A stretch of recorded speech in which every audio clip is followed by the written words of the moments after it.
मावळ्याच्या रक्तांनी आणि छत्रपती शिवरायांच्या तलवारीने हा इतिहास घडविला.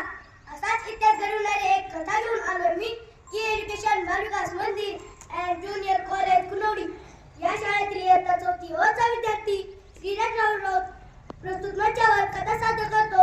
पन्हाळगडावरून महाराजांची सुटका. प्रचंड पाऊसपाट्यासह सिद्धी जोर पन्हाळगडाला वेढा देऊन बसला होता.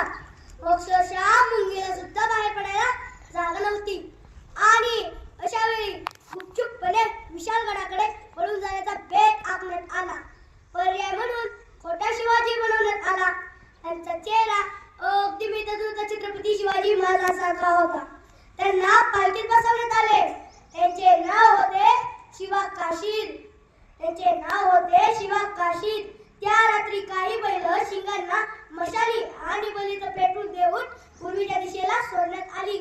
सिद्धीच्या फौजाने बघितलं. त्यांना वाटलं बहुतेक महाराज निसटली की काय. मग सगळं सिद्धीचं वेड सैन्य त्या बैलांच्या मागे धावत सुटलं.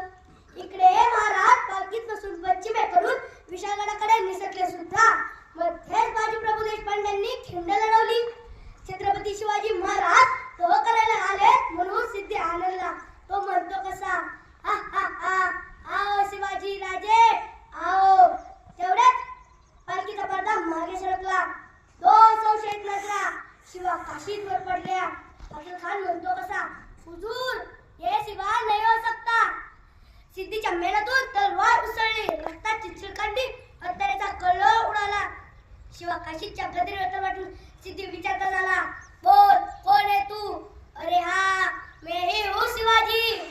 अफजल खान पर म्हणतो कसा, हुजूर ये शिवा हो नहीं सकता. मैंने देखा है शिवा को.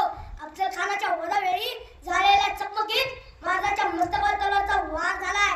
तेवढ्यात जिरेटोप मागे सरकतो.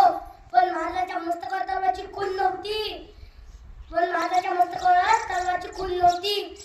अफजल खान शिवा काशीदच्या गदेवर तलवार ठेवून सिद्धी पुन्हा विचारता झाला, बोल कोण है तू. अरे हा, अरे जन्माला जरी शिवा काशीदहून आलो असलो तरी मरताना मात्र छत्रपती शिवाजी महाराज म्हणून मरतोय.